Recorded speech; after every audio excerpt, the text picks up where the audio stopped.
Welcome to the Earning Freedom Program. I am Michael Santos with michaelsantos.com and prisonprofessor.com. And today I'm excited to be introducing you to my friend Malik King. Now, Malik has been on the program before. He's an incredibly inspiring guy. And let me tell you why. For those of you who missed the previous episode where Malik shared his story, he's an individual who has not experienced firsthand the criminal justice system, but yet he is involved daily by helping people who are going through prison prepare for lives of success. He does so by giving them hope, by giving them a connection to the outside world. And I just want to welcome you back to our program, Malik. And I'd like you to tell our audience a little bit about just how many people you are influencing. How many lives are you influencing inside of federal prisons today? First of all, Mike, I'd like to say thanks for having me back on the show. I love what Earning Freedom is doing. I love the whole mission. I love the whole vision, everything about it. So I'm glad to be back. The last time we spoke, I believe I had 200 people on my email that were emailing me through call links. Since then, it's about up to 243. I know 21 of those people that came on board are people who have been granted clemency on May the 5th because I sat down with the help of a friend of mine named Teresa and did 58 letters. Teresa connected you with people who were getting commuted. Is that what happened? No. Once I got the list, from the DOJ website, Teresa, she lives in Florida. She knows what I do, and she was just kind enough, out of the kindness of her heart, to sit down and address and stamp and put the return address on all 58 envelopes. I just sent her the letter, and she folded them and stuffed them and mailed them out for me. That's right, buddy. It takes a village to keep people inspired inside of prison, but you are a one-man operation influencing more than 240 people, which is incredibly impressive. Now, the last time that Malik was on our program, I invited him to connect with his large following and ask them to share their stories so that we can hear more about what's going on inside of those barbed wire bureaucracies. And I know you heard from somebody who wanted to share his story. Tell us a little bit about that individual, Malik. Yeah, and hopefully I'll get more people. Once they know that Chad did his, hopefully other people would jump on the bandwagon and start telling their stories. I don't know why so many people are so reluctant to speak up about what's going on. But Chad, he had a nonviolent drug offense, for possession with intent to distribute crack cocaine, and he had some firearms involved in his case also. Chad didn't want to take the plea, of course, because he didn't want to cooperate. No, I'm sorry. He wanted to take the plea, but for some reason his lawyer failed to pass that information on to the government. So the government, in turn, sent him to trial. And even at trial, he told the judge firsthand that he did not want to attend a trial, and the prosecutor shot that down. So he ended up going to trial, and he got like 40 years, I believe. 40 years. Can you tell us a little bit about that experience, where he served his time and where he is right now? He's been in Big Sandy. I know at one point that's one of the most violent U.S. penitentiaries from what I hear. He was at U.S. Big Sandy for a little while. He's currently in Raybrook, up in Raybrook, New York, and that's where he's been for quite some time.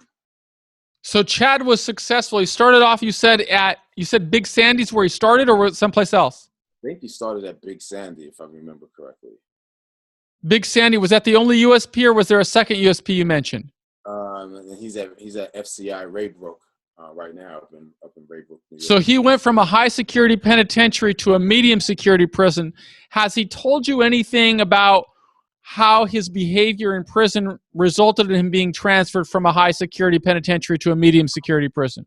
Yeah, I mean, he's been programming, and he's implemented a lot of courses and GED programs. And I think he started something called the Fast Track GED program, which allows individuals to complete the program and get their GED within 90 days. And to my knowledge, according to the email that he sent me, it's been one of the most successful GED programs in the federal prison system, where people have been getting their GEDs at a rapid rate, a lot quicker than most other programs that were out there. And so you reached out to him and asked him to share his story. How did he communicate that story to you, and what does he have to say? He communicated it via email. He sat down and thought it out, and I told him to send it to me as much as he could. And I'm ready to, share it with everybody, the listeners. Do you mind if I ask some questions, interrupt as you go? Because I know that he's going to have a lot of interesting things to say, and I may have some questions that you could elaborate on to the extent that you know the answer. Would that be okay? Yeah, you can interject all you want. I'm here all day. All right, brother. Talk to me. Tell us what Chad had to say. All right. This is from Chad Marks. He's from Rochester, New York. He was 24 years old when he was first arrested for his involvement in a crack cocaine conspiracy with 3 other men. The government offered Chad 4 plea agreements, one that could have resulted in as low as 10 years if he pled guilty and cooperated with the government. In the end, Chad ended up with a 40-year mandatory minimum sentence as a result of going to trial. At trial, he told the judge that he did not want to go to trial. His sentence was driven by a 10-year mandatory minimum for 50 grams of cocaine-based crack and 2 separate 924C gun charges. The first gun charge came with a 5-year sentence for having a 12-gauge rifle. The second came with a 25-year sentence for having a 22 caliber rifle. All of his co-defendants who committed the same crimes as him are now free, and they were sentenced to Nathan Brown. He was the lead defendant. He did 15 years and 1 month. He's free. Tommy Hardy did 12 years and 7 months. He's free. And Richard Ross did 6 years and 5 months. He's currently free. Does Chad express any thoughts on, or have you heard in other of your other correspondence, have you heard any thoughts about how Chad feels about pleading guilty versus going to trial? Does he have some regrets about what decisions he made, or what thoughts does he have on his judicial proceeding?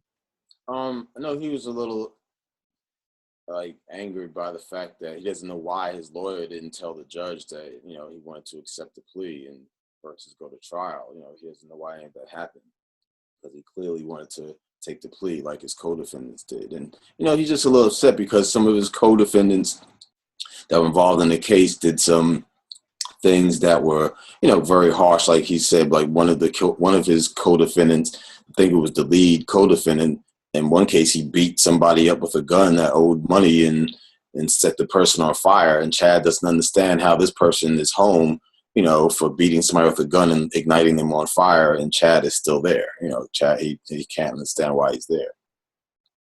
That's really sad to hear about all of the discrepancies in sentencing. I know that a lot of people don't necessarily begrudge other people going home. They just don't understand how come they're still in prison. As months turn into years and years turn into decades, they're still locked up, and there are very few mechanisms available that will allow them to ever come home. Poor young guy like Chad, who's serving a 40-year sentence, has got to figure out ways to create hope, and I know that you play an instrumental role in giving him that hope, Malik. Did you have some additional words from Chad that you'll share with our audience? Yeah, I have some more.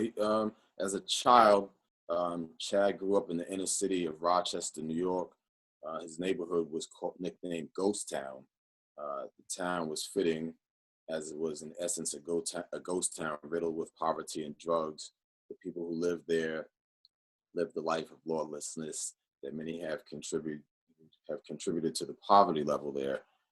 It was survival of the fittest by all means necessary. Chad's father was a drug addict who left home when Chad was 3. He grew up with one sister and an older brother, and a single mother household, struggling to make ends meet for her children. Chad excelled in sports such as boxing, wrestling, football, and at the age of 14, his brother committed suicide, and that's when Chad's life took a turn for the worse. His mother was working a dead-end job, and Chad ended up in the streets. At the age of 14, he started selling powder cocaine for older guys in the neighborhood. With an entrepreneur spirit, he saved his money until he got his own cocaine, and before long, he was selling his own drugs.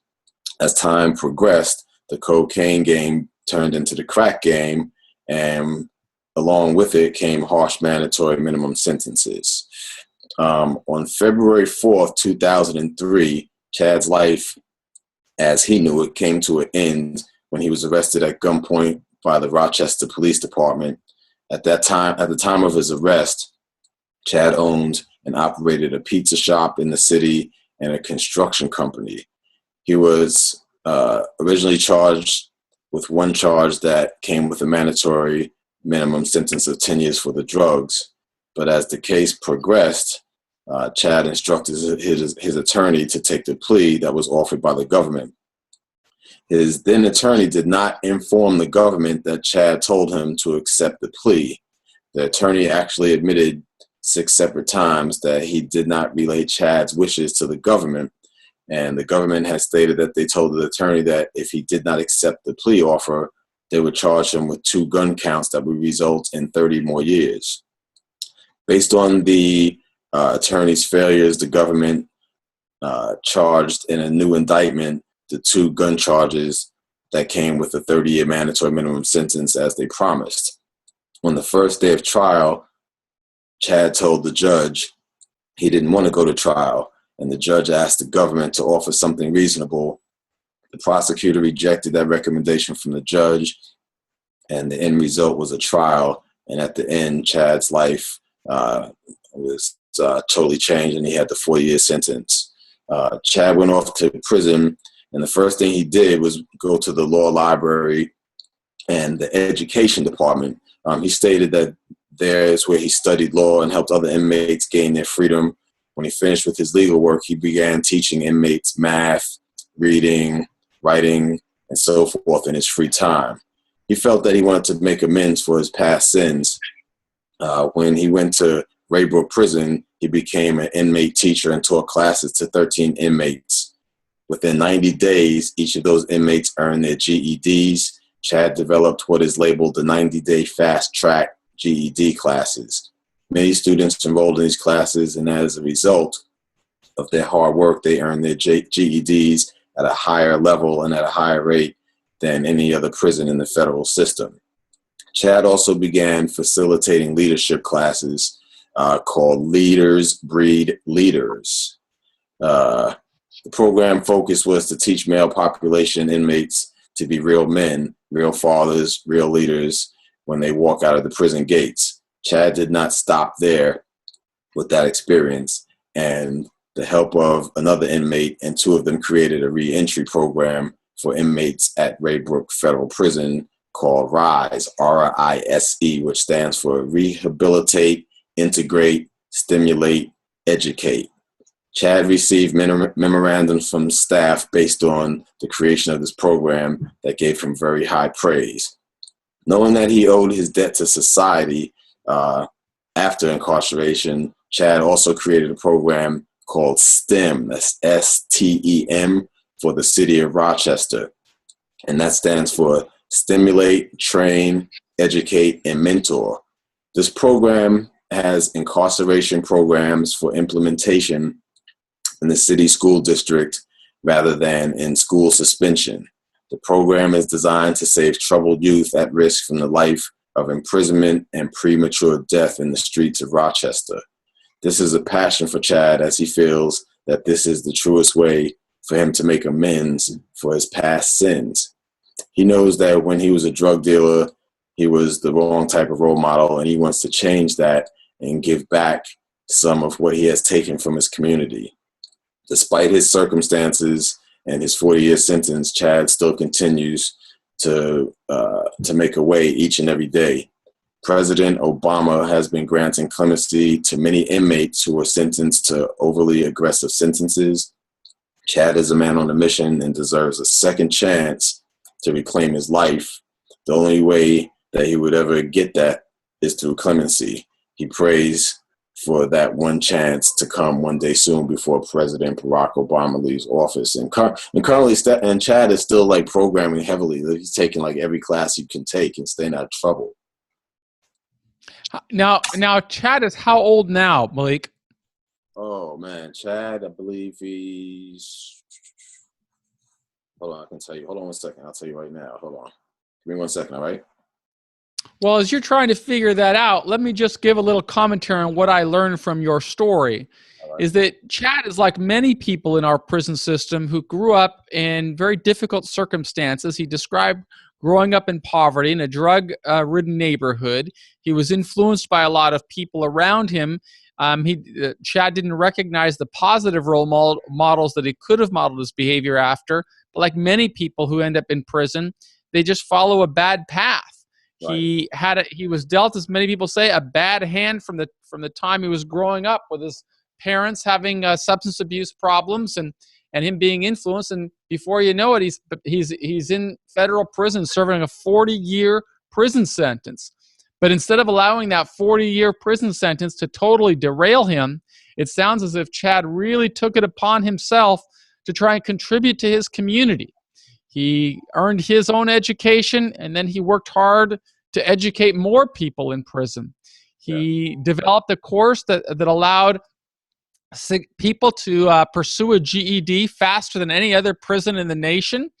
And through that commitment, he has influenced the lives of hundreds of people. And there's a direct relationship between education and pursuit of education and lower recidivism rates. Chad sounds like he didn't stop there. He went on to develop a couple of additional reentry programs, one called RISE, one called STEM. And this is really the type of behavior that every tax-paying American would like to see come out of our prison system. So I certainly am going to extend my applaud to Chad for taking a leadership role and doing the best that he can to improve outcomes for other people in prison, even while he is serving a 40-year prison term, which for many people would just be so incomprehensible that they wouldn't know how to pick up the energy to get out of bed in the morning. But he's working it, and that's why he's a role model to so many. And that's why I want to thank you, Malik, for sharing that story. Now, what did you learn about his current age?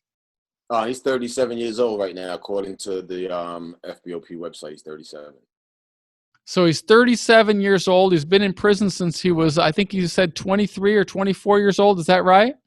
24, yep. And he's working every day to try and improve the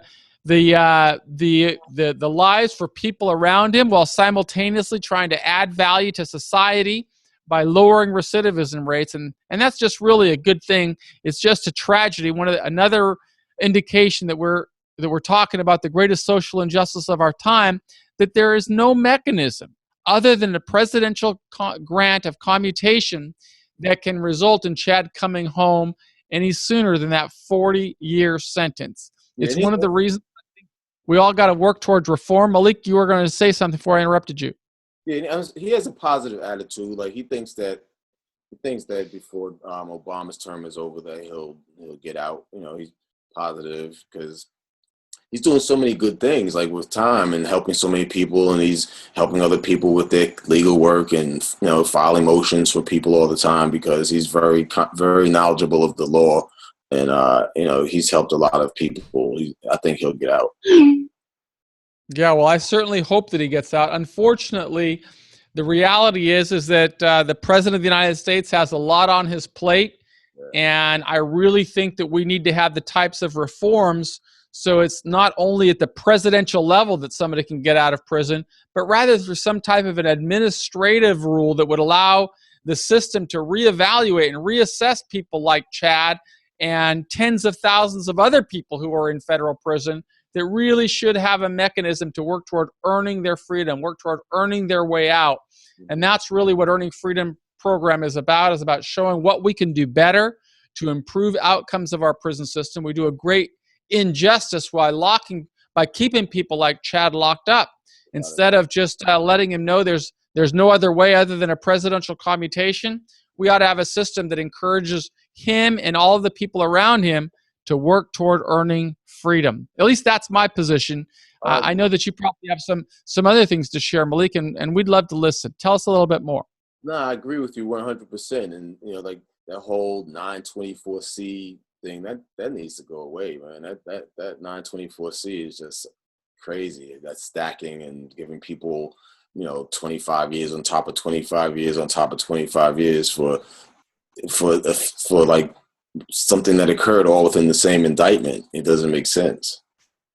There are so many people who are serving sentences that are far longer than they need to be serving, and that don't really serve the interest of justice. I mean, if an individual, after a couple of years, an individual knows whether he wants to be uh, uh, coming back to society as a law-abiding citizen, and then he can demonstrate that he is, as Chad has been doing, we ought to have mechanisms that will allow the system to reassess people as they go through this system and prepare themselves to come back as contributing members of society, because it serves nobody's interest other than perpetuating this system of failure to keep our prisons so full and filled with so many people who come from disadvantaged backgrounds, as Chad described. Yeah, and it's crazy because like the whole thing, like the thing that makes no sense with this 924C, like, so Chad does, let's say, 10 years of his mandatory minimum sentence. And let's say, okay, he's reformed himself and he's been rehabilitated and he's ready for the outside world. He doesn't even have a chance because now the 25 years and the 25 years and the whatever else it is running consecutive. Like he can't even say, okay, I'm ready for the world because those stacking charges are running consecutive. Yeah, it's a very sad system. And I know that there are so many people in prison today with stories that are similar to Chad's. And that's why I feel compelled to try and bring those stories out to the best of my ability. You see, sometimes I'm looking over here at the other screens because I've got on this screen my recording. I'm just a one-man operation, just like my man Malik, doing our best to bring awareness to this system. And so that's what I'm looking over here. That's what I am doing. Malik, I know that besides advocating for Chad, you're advocating for a lot of other people. In fact, you have another shirt today on, and I'd love for you to share your shirt with our audience. All you got to do is stand up and let us see who is on your shirt and what that story is about. I don't know the full story. It's long. Like if I can tell his story, he sent me an email that's so long and so crazy. Like the listeners wouldn't believe it. And I'm going to ask Blake when I email him again if he minds me telling his story. But it's long. It's going to take a minute. But I'll let you see the shirt and you can read it, Mike. The shirt says the Dallas Morning News. It's talking about Blake Stover. His prison registration number is 14586-064. And what we're learning is that on July the 2nd, at the age of 40, a judge sentenced Mr. Blake Stover to life in prison for a non-violent drug offense. Blake's now 55 years old. That means he's been in for about 15 years. And we were asking President Obama to take a look at his petition and hopefully grant him some relief. It's such a sad tragedy. Thank you, Malik. It's just such a sad tragedy to see so many people serving life sentences or sentences measured in multiple decades for non-violent offenses, generally involving consenting adults. Yeah, I don't know if clemency should be the only mechanism. I really think that perhaps an amnesty would be easier. Just to sign a blanket amnesty for people who are serving multiple decades for nonviolent drug offenses, or better yet, legislators should create some type of mechanisms that will encourage more people to work toward coming home. Tell us a little bit about what you know about Blake. I know it's a long story, but just give us a little insight in our last few minutes of the episode. It was basically the same conspiracy, like the hearsay stuff, and wow. Let's see. I just know at some point he was with somebody, and I know a gun. Basically, I think a gun was exchanged for drugs, and the same because the gun was exchanged for cash, and then the cash was used to buy drugs. That something crazy, like they're charging him with being in possession of a firearm while committing a drug felony. But his argument is like, I never had the gun when I was selling any drugs. The gun was in a pawn shop originally, and his friend couldn't afford to get out of the pawn shop, so Blake gave his friend the money to get the gun out of the pawn shop. His friend sold the gun and gave Blake his money back, and then Blake bought drugs. So they're doing that whole, possession of a firearm and commission of a felon of drug trafficking crime and things, so forth and so on. So, but his story is long. Like I think that he'll love for me to share it, But I'll talk to him first. But it's really, really long. Like when I say it's long, it's long. I understand. I'm sure a lot of people would like to learn from that story. Most importantly for me is I'm a big believer that although many of us have made bad decisions in the past, what is much more important is what we do to prepare for a better life and a better outcome. And I have no doubt that Blake has been working to try and prove worthy of that commutation of sentence. Otherwise, he wouldn't even have submitted a petition. I don't know anything about Blake other than it pains me when I hear of people serving sentences that suggest they're going to have no opportunity for liberty again, no opportunity to earn freedom. I consider that to be un-American, and I really would like people to be thinking about what we can do better. Yeah, I know, Michael, is so crazy because, come on, people kill people and they get out of prison in 10 years. They can go outside and hijack an airplane and you do 10 years or whatever the case may be, and these guys haven't even done anything violent, and they're getting these crazy draconian sentences that are unheard of, that you can't even wrap your head around.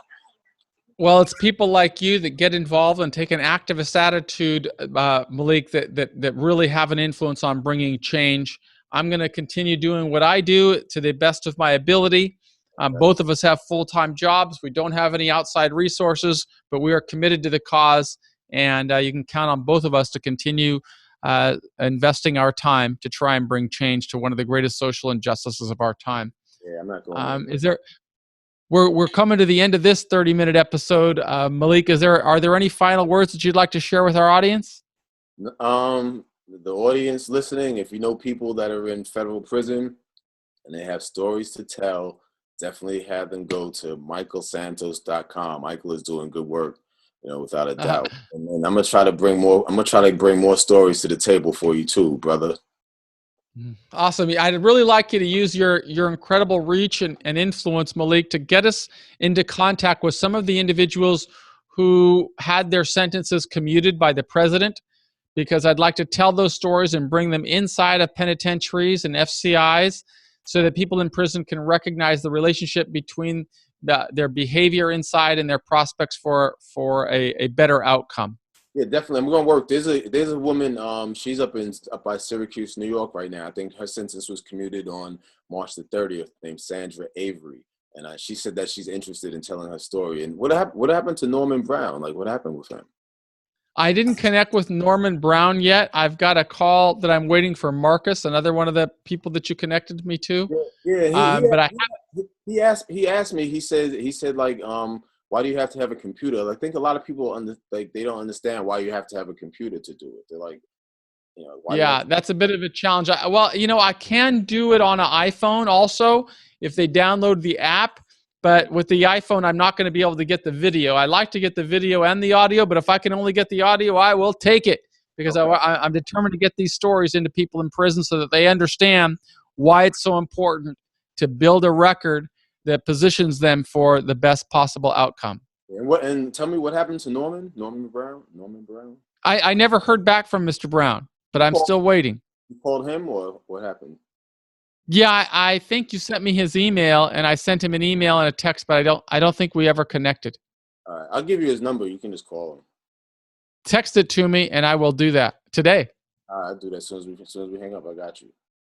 All right, brother. Thanks so much for being on the show. Continue your fine work of inspiring the people who society has forgotten, and give them hope and let them know that there are people out here fighting to reform the laws so they can have opportunities to earn their liberty. That is all. Go ahead. They definitely know that people are out here like you and I. They know for sure. Trust me. Awesome. So you've heard from the Earning Freedom Mastermind. His name is Malik King. I'm very inspired by him, always striving to work hard. I am Michael Santos with michaelsantos.com and prisonprofessor.com. We'll be back soon with another inspiring episode on Earning Freedom. Thank you. All right. Take care, Michael.